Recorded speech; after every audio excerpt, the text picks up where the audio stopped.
পাপা সবাইকে একটু good morning করে দাও। উঠে পড়েছো তুমি? ঘুম হয়ে গেল তোমাকে? তোমার ঘুম হয়ে গেল? আমি ছিলাম না, ওই জন্য দিম্মুর কোলে বসে গেছে ঘুম থেকে উঠে। ই বাবা, হাফ প্যান্ট পরেছো নাকি? হ্যাঁ বাবা, সকাল সকাল আবার হাফ প্যান্ট পরেছে গো। হ্যাঁ বাবা বাবা, দিম্মুর দিকে তাকিয়ে আছে, কত যেন কথা বলবে। আর দিম্মু এখানে সবজি কাটছিল, কাটতে কাটতে মনে ঘুম থেকে উঠে গেছে, ওই জন্য সবজি টবজি রেখে দিয়ে নাতিকে নিয়ে এখন ব্যস্ত হয়ে গেছে। আর এই যে দেখো, ছাতু পেয়েছিল, বিক্রি করতে এসেছিল না, একজন আসেন বিক্রি করতে আমাদের বাড়ির দিকে, তোমার নিয়েছে। এটা তরকারি হবে, আর এটা পিরিং শাক দিয়ে শিম আর বেগুন দিয়ে একটা তরকারি। এটা আমার ভীষণ ভালো লাগে, পেঁয়াজ পাতা টমেটো দেওয়া হবে, বেগুন পোড়া হবে তার সাথে। চলো ওকে এবার ধরি, তারপর মা আবার এই সবজিগুলো কাটা কমপ্লিট করবে। এসো। বাবা বাবা, তাড়াতাড়ি করে স্নানটা সেরেছি জানো তো, কুট্টু সোনার কখন ঘুম থেকে উঠে যাবে সেই ভেবে। আর দেখো দুষ্টু বাচ্চাটা, আমি যখনই ভয়েস দিতে বসবো তখনই এরকম করে আমাকে। সোনা তুমি আমাকে ভয়েস দিতে দেবে না? যাই হোক, স্নান টান সেরে নিয়েছি। আর শীতকালে কথা বলবো না, আমি কথা বলবো না, দেখছো আমাকে ভয়েস দিতেই দিচ্ছে না। শীতকালে স্নান করাটা কিন্তু একটা ফাঁড়া, কিন্তু স্নান করে নেবার পর ভীষণ ফ্রেশ লাগে, তাই না বলো? তো যাই হোক, স্নান করার পর বাকি কাজগুলো আমি সেরে নিচ্ছি। এই যে দেখো না, আমার কোলের মধ্যে আছে, কেমন আওয়াজ করছে। পাপা, ও পাপা, তুমি কথা বলতে দেবে না আমাকে সোনা? আমি কি কথা বলবো না? ঠিক আছে চলো, এখন আর কথা বলতে দেবে না আমার পাপা, খুব রেগে গেছে, ওকে একটু শান্ত করি কেমন? Campa family, welcome back to my channel. কেমন আছো সবাই? আশা করি সবাই ঘ্যাম্পা আছো। এই যে দেখো, কুট্টু সোনা ও দিদুনের কাছে বসে আছে, এই দেখো ওই যে ও দিদুনের সাথে বসে আছে। আর চলো এবার কুট্টু সোনাকে স্নান করিয়ে দেব। সকালে মিষ্টি রোদ ছিল, মানে মিষ্টি রোদে ওকে রাখা হয়েছিল, ওকে আমি ধরবো, ধরলে মা আবার স্নান করতে যেতে পারবে। আজকে দুপুরে মেনুতে রয়েছে পিরিং শাক, তারপর ওই তোমার সিম সবকিছু দিয়ে, তখন তোমাদের দেখালাম না। এখানে এই যে দেখো বেগুন পোড়া, আহা, শীতে বেগুন পোড়া দিয়েই পুরো ভাত খাওয়া হয়ে যায়, তাই না বলো? আর এটা হচ্ছে ছাতুর তরকারি, ছাতু দিয়ে পেঁয়াজ পাতা টমেটো কাঁচা লঙ্কা দিয়ে আদা রসুন দিয়ে মায়ের তরকারিটা বানিয়েছে। সব সুন্দর সুন্দর লাঞ্চ মেনু। আমার তো এগুলো আজকে দারুণ লাগে এখন খেতে। আমার তো এখন সবজি ভীষণ ভালো লাগে খেতে। আগে সবজি দেখলে নাক সিট করতাম, খেতামই না। প্রেগনেন্সিতে সবজি খেয়ে খেয়ে এতটাই অভ্যেস হয়ে গেছে, তোমাদের কথাটা আমি আগেও বলেছি, বারবার বলছি, তার কারণ আমার সত্যি ভালো লাগে সেই জন্য। মা এখানে পেঁয়াজ আর হচ্ছে তোমার কাঁচা লঙ্কা কুচি করে দিয়েছে, লবণ আর কাঁচা তেল দিয়ে দিয়েছে। বেগুন পোড়াটা আজকে আমি চটকানোর দায়িত্ব নিয়েছি। তো বেগুন পোড়া দেখলেই না জিভে জল চলে আসে। রুটি ভাত সবকিছুতেই কিন্তু বেগুন পোড়াটা ভালোই লাগে, তাই না বলো?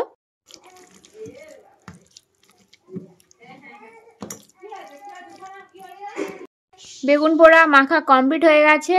আর ওই যে ওখানে ভাই খাচ্ছে, ভাইকে দিয়ে দিয়েছি। আর এখানে বাবা মা আমি, আমাদের তিনজনের আছে। পাউরুটিটা কেটে নিয়েছি, আর এখানে ডিম ফেটিয়ে নিয়েছি।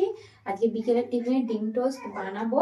আর এদিকে এই যে তাওয়া গরম চলছে, তো চলো গরম গরম ভেজে নেওয়া যাক।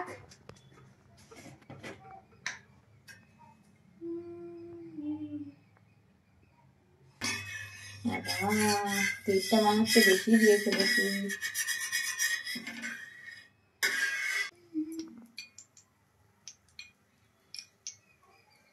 চলো আমি আমার স্টাইলে বানাচ্ছি, দেখো।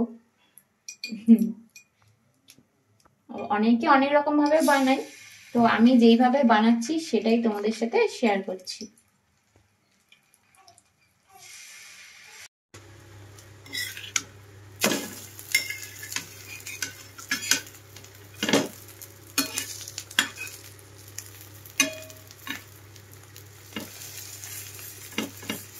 গরম গরম ডিম টোস্ট একদম, চলো রেডি হয়ে গেছে। আর এইগুলো কিন্তু সব কটা হাঁসের ডিমের করা, কারণ মুরগির ডিম দিয়ে করলে আমার ভাই খেতে পারবে না, ওর জন্য হাঁসের ডিম দিয়ে করেছি। তো চলো আমার রুমে বসে তিনজনে খাবো, বাবা তো বাড়ি নেই, তো মা আমি ভাই তিনজনে বসে এখন খাবো। আর বাবারটা রেখে দেবো, বাবা বাড়ি আসলে তারপর খাবো। পাপা, এই যে এই বাচ্চাটা দেখো, দুষ্টু বাচ্চা হয়ে গেছে, এটা সারা দুপুর ঘুমোয়নি, তাই না পাপা? তুমি কি একটু টোস্ট খাবে সোনা? তুমি কি একটু টোস্ট খাবে? পটি করেছিল, ওই জন্য দিম্মু ওকে রেডি করিয়ে দিচ্ছে, তাই না? দুষ্টু বাচ্চা, তুমি খুব দুষ্টু হয়ে গেছো কিন্তু। হ্যাঁ, খুব দুষ্টু হয়ে গেছো বাবা। ওদিকে কি দেখছো? ওদিকে তো খাট, আর কিছুই তো নেই। কি দেখছো ওদিকে তুমি? তোমার একটা পা তো ঢুকেই গেছে প্যান্টের ভেতরে। কি দেখছিস বাবা?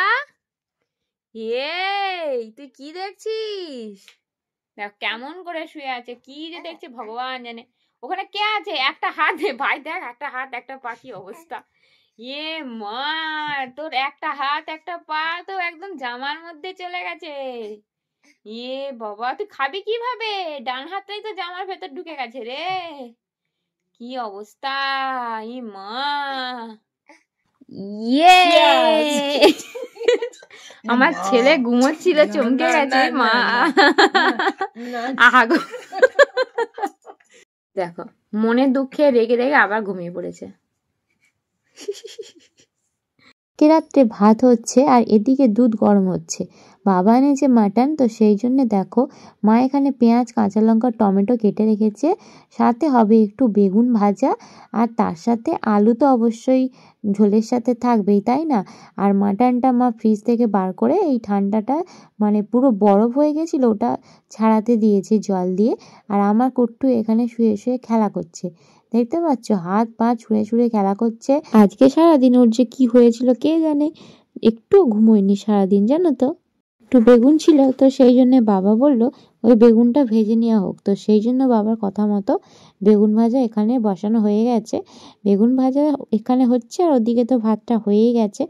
আর দেখো এখানে মাংসের মশলাগুলো কষানো চলছে, মানে আদা, পেঁয়াজ আর কাঁচা লঙ্কা। আর এখানে আলুগুলো ভাজা হয়ে গেছে, তো মাংস কষানো হয়েও গেছে। এবার জলটা দিলেই হয়ে যাবে আর কি।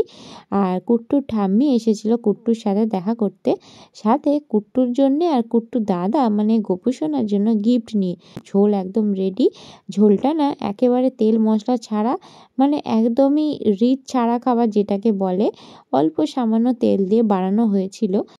তো কালকে রাত্রিবেলা তোমরা দেখলে আমার শাশুড়ি মা এসেছিলেন। তো শাশুড়ি মা গোপুর জন্য উপহার এনেছেন, সেটাই তোমাদেরকে দেখাবো বলে ছাদে চলে এসেছি। এইটার মধ্যে আছে, তো গোপুর জন্য আর গোপুর ভাইয়ের জন্য মানে কুট্টু সোনা ওর জন্য এনেছেন, সেটাও তোমাদেরকে দেখাবো। আগে তোমাদের কুট্টুরটা দেখাই, ঠিক আছে? তারপরে গোপুরটা দেখাচ্ছি। তো দেখো কুট্টুর জন্যে এই যে দেখো এইরকম একটা, দুটো, তিনটে, চারটে। তো আমার শাশুড়ি মা কুট্টুর জন্য এরকম চারটে কাঁথা বানিয়ে এনেছেন। এই যে মানে ঠাম্মাটা নাতির জন্য কাঁথা এনেছেন। আগে যে কাঁথাগুলো ছিল সেগুলো হলে খুব বড় আছে, না হলে খুব ছোট আছে। কুট্টু তো আস্তে আস্তে বড় হচ্ছে, ওই ছোটগুলোই হচ্ছে না আর কি, মানে কোলে নিতে এইটা ধরো একটু বড়, তো এটাই কোলে নিতে ওকে সুবিধে হবে আর কি। তো এইরকম চারটে কাঁথা কুট্টুর জন্য ওর ঠাম্মা বানিয়ে দিয়েছেন। রোদের জন্য ভালো করে তাকাতে পারছি না, আমি ট্রাইপডটা আনিনি, তো জলের বোতল দিয়ে ফোনটা রেখেছি। যাই হোক, এবার আমার গোপু সোনারটা তোমাদের দেখাই। এই দেখো এটা কি বলো তো, এটা আমার গোপু সোনার জন্য গোপু সোনার ঠাম্মি কোমরের বিছে এনেছেন, মানে এইরকম ডিজাইন করেছেন। তো এটা হচ্ছে গোপু সোনার কোমরের বিছে। কেমন হয়েছে অবশ্যই জানাবে। আরও দুটো জিনিস আছে, হ্যাঁ। আর এটা হচ্ছে গোপু সোনার পায়ের বালা, হ্যাঁ। আর এই যে দেখতে পাচ্ছ, এটা না মানে পরিয়ে ওকে একদম ভালো করে আঁটিয়ে দেওয়া হবে, বাবা ব্রাশ দিয়ে ভালো করে এঁটে দেবে। এটা তো আমরা খোলা পড়া করবো না, সবসময় পরেই থাকবে, তো সেই জন্য এরকমভাবে নেওয়া হয়েছে। আর এটা হচ্ছে গোপু সোনার হাতের বালা, ঠিক আছে? এটাও একই রকম, ওই একদম পরিয়ে ভালো করে বাবা এঁটে দেবে। ভাবলাম ছাদে যখন কাঁথাগুলো নিয়ে চলে এসেছি, একটু রোদের মধ্যে দিয়েই দিই, তাই না বলো? এমনিতেও শীতকালে রোদে দেওয়ার পর সেই জিনিসটা গায়ে দিলে খুব আরামও পাওয়া যায়। সেই জন্য ভাবলাম কুট্টু সোনার কাঁথাগুলো, ও ঠাম্মির দেওয়ার নতুন কাঁথাগুলো রোদের মধ্যে একটু দিয়েই দিই। তো চলো বন্ধুরা, আজকের ব্লগটা এইটুকুই। নতুন একটা ব্লগের সাথে আবারও দেখা হচ্ছে। সবাই খুব ভালো থেকো। আজকের মতো টাটা।